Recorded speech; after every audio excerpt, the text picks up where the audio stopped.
자, 오늘 보시면 우울진의 산불이 엄청나게 많이 났습니다. 거기다가 맞아요. 오늘 바람까지 엄청나게 많이 불면서 이제 이 산불의 확산이 엄청나게 지금 늘어나고 있어요. 이렇게 보면 진짜 산이 지금 다 이렇게 불타 새빨개. 나르고 있습니다. 음.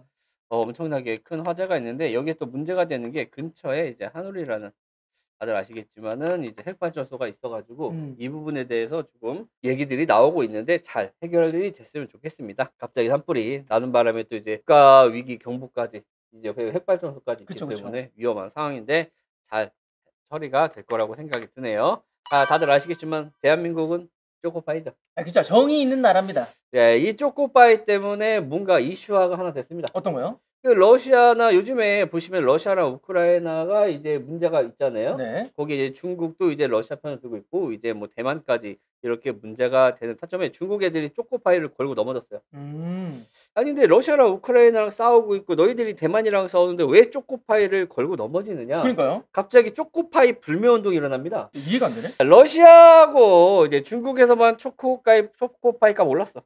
그래서 중국 네티즌들이 "야 이거 억지 좀 불면 야 너네 이거 제재를 초코파이로 한다고?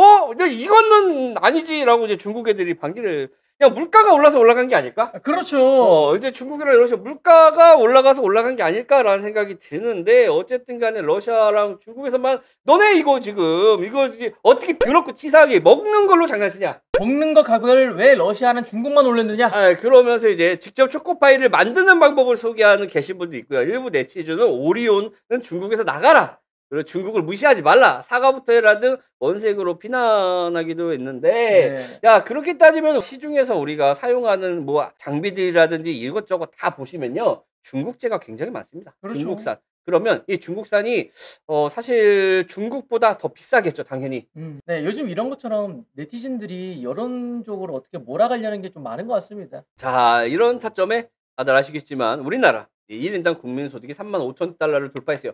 그 3년 만에 돌파했다고 합니다. 이렇게 보면은 사실 많이 안 올라, 아무튼 이제 내려갔다 올랐네. 내려갔다 올라왔는데 3년 만에 올라왔는데, 이렇게 보면 이때 기준과 이때 기준으로 보면 사실 물가 상승 대비하면은 마이너스는 우리만 알고 있는 거고, 그렇죠, 그렇죠, 그렇죠. 물가상 사실 우리가 화폐라는 거를 금액적으로만 봤을 때는 올라간 게 맞는데 그쵸. 그동안의 물가 상승이나 이런 걸 보면은 사실 마이너스 그러니까 국민 생활 수준은 마이너스가 이지 않을까. 맞거든요. 네네. 대기업들 빼고 중소기업들 같은 경우도 월급이 제대로 올라가지 않았죠. 음. 그런 거 보면은 1 인당 국민소득 이제 막 35,000 까지 어찌 됐든 돌파를 하면서, 이거는 이제 홍남기 형님이 국민소득 35,000원 따라 돌파에 콸목할 성과다라고 얘기를 하는데, 저는 안타까운 게 뭐냐면 이제 GDP가 이렇게 올라가서 사실 우리가 10위 안에 들어가는 국가로서 자리를 잡긴 했습니다. 네네. 근데 이제 금액으로 보면 35,000불. 이게 1990년도 2000년도 초반이었으면은 35,000달러. 야 어마어마한 수치다라고 대박이죠. 생각하겠지만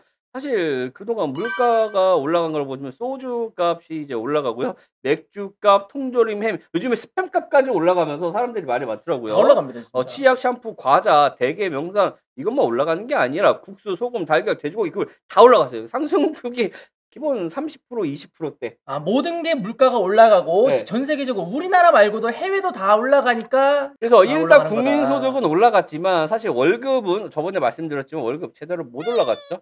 평균치로 보면은 이제 알바생들이 줄고 저소득층이 줄면서 이제 제대로 올라가지 못한 상황이 맞고요. 그래서 뭐 이제 어떻게 보면 표면적으로 1 인당 국민소득은 늘어났지만 사실 우리의 생활 수준은 늘어나지 않은 건 팩트다. 그리고 실구매력은 오히려 떨어졌죠. 자, 그리고 이때 당시에 이제 코로나 사태로 인해서 자영업자들 가계 부채들 많이 증가했고요. 음. 비투들 뭐 주식들 이런 거 하면서 자산들은 많이 줄어들었다라고 보시면 되는 게 맞고, 그래서 이제 너무나 힘드니까 사람들이 이제 동학개미나 투자를 많이 했던 게 아닌가라는 생각이 많이 들어요. 네. 경제가 좋아진 게 아니기 때문에 이제 사실 많은 분들이 이제 투자 시장에 들어왔죠. 그래서 네. 이제 뭐 이제 작년까지만 해도 사실 2030이라고 부르는데 이거를 2030을 딱 까고 보니까 사실 3040이었죠. 음. 3040이 맞았죠. 뭐 2030들 해 가지고 뭐 이제는 "투자만 한다." 뭐 요런 내용들이 많았는데 실제 까 보니까 20 대들은 별로 없었어. 왜냐면 대부분 대학생들이고 투자할 돈이 없어요. 그쵸. 투자를 해도 이제 몇백만 원, 100만 원 미만이었는데 실질적으로는 30 대, 40 대들이 엄청나게 시장에 들어왔죠. 왜냐면 미래에 대한 불확실성 때문에 음. 많은 투자를 했지만 결과적으로는 모두가 고점에 들어왔기 때문에 이제 코스피 보시면은 미친 듯이 이제 떨어졌고요. 뭐 10만 전자 뭐 날아갔죠. 그쵸. 많이 떨어졌고 그리고 이제 나스닥도 많이 조정을 받으면서 이제 전체적으로는 투자 시장이 좀 위축이 되고 있다. 그래서 이제 뭐 국민들 생활 수준이 힘들고 이제 경제가 힘든 반면에 살겠다라고 이제 주식이나 투자 시장에 핫하다고 들어왔더니 기존에 주식이나 부동산을 했던 분들은 돈을 많이 벌고 나갔지만 지금 최근에 들어왔던 분들은 이제 손실을 많이 보고 있는 게 현실인 것 같습니다. 하지만 우리는 투자라는 거지 투기라는 게 아니잖아요. 그죠, 그죠. 길게 보면 어떻게 됐다? 항상 올라가기 때문에 너무 힘들어할 필요는 없다라는 말씀을 전해드리고 싶습니다. 그래서 지금 당장 삶이 힘들어서 투자하시는 분들은 짧게 보지 말고 길게 봤을 때 사실 맞는 선택이다라는 말씀을 조금 드리고 싶네요. 네네. 그래서 우리는 맞는 선택을 하고 있는 거지 틀린 선택을 한 게 아니다. 아까도 말씀드렸다시피 과거부터 준비했던 사람들이 돈을 번 거지 이제 많은 사람들이 몰렸을 때 투자를 들어온 사람들이 돈을 번 건 아니다. 음. 그 타이밍에서 걸러져서 끝까지 남은 사람들이 결국은 살아남고 돈을 벌었다. 저희도 이제 5 년, 8 년을 하고 엄청나게 많은 비트코인 80% 90% 폭락장을 맞이하면서도 여태까지 돈을 벌고 있은 이유는 우리가 엄청난 능력이 있어서가 아니라 시장을 버리는 게 아니라 이 시장이 안 좋을 때 끝까지 공부하고 노력을 했기 때문에 경제적 자유를 누릴 수 있었다라는 말씀을 드리고 10개 투자하면 9 개는 작살을 났다. 그래도 하나라도 잘 하나가 100배 되면 1000배 올라가 아 그쵸, 줬더라. 그쵸.